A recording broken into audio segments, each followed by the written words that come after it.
అంటే అక్కడ ఆకాశరాజు అని ఒక మహారాజు గారు అక్కడ పరిపాలన చేస్తూ ఉండేవారు. ఆ ప్రాంతాన్ని చోళరాజు అయిన పరిపాలన చేస్తూ ఉంటే ఆయనకి సంతానం లేదా చోళరాజు గారికి, ఆకాశరాజు గారికి సంతానం లేకపోతే ఆయన పుత్రకామేష్టి అనేటటువంటి ఒక యాగం చేద్దాము అని సంకల్పం చేసుకుని భూమిని దున్నడం ప్రారంభం చేసేట.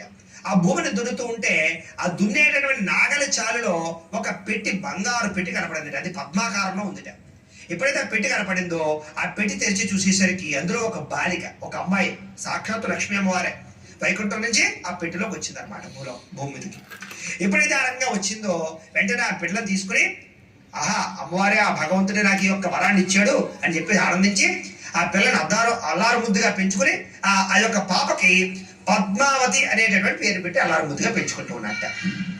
ఇలా పెంచుకుంటున్న సమయంలో కొంతకాలానికి ఆ అమ్మాయి పెరిగి పెద్దదైంది. అక్కడే శేషాచల అడవిలో ఉండేటటువంటి వెంకటేశ్వర స్వామి వారు అలాగే ఈ పెద్దదైనటువంటి పద్మావతి ఇద్దరు కూడా ఒక సమయంలో కలుసుకుని వాళ్ళిద్దరూ కూడా వివాహం చేసుకున్నారు. ఆకాశరాజు గారు రంగరంగ వైభవంగా ఆ యొక్క వెంకటేశ్వర స్వామి వారికి వివాహం చేశారు.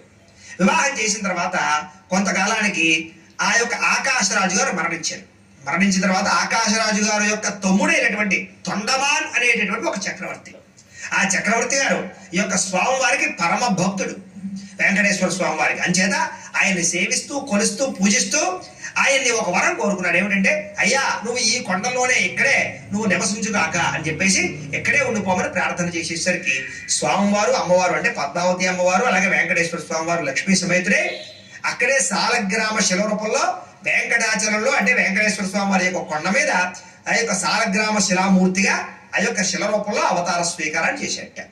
ఆ తర్వాత తొండమాన్ చక్రవర్తి చక్కగా స్వామివారికి విశేషంగా గుడి కట్టించి, ఆలయం కట్టించి విశేషంగా పూజాది కార్యక్రమాలను కూడా చేయడం ప్రారంభం చేసేట.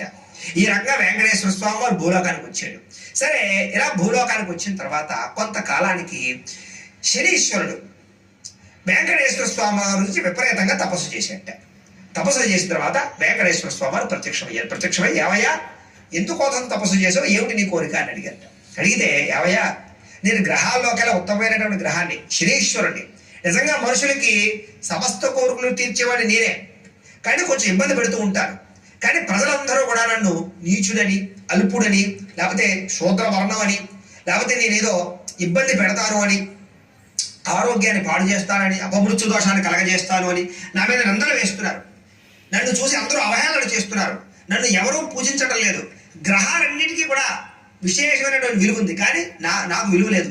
నన్ను శనిగ్రహం నీచంగా చూస్తున్నారు. నన్ను ఎవరు పూజించటం లేదు, నన్ను ఎవరు గౌరవించటం లేదు. అంచేత నాకు చాలా బాధగా ఉంది. అంచేత నాకు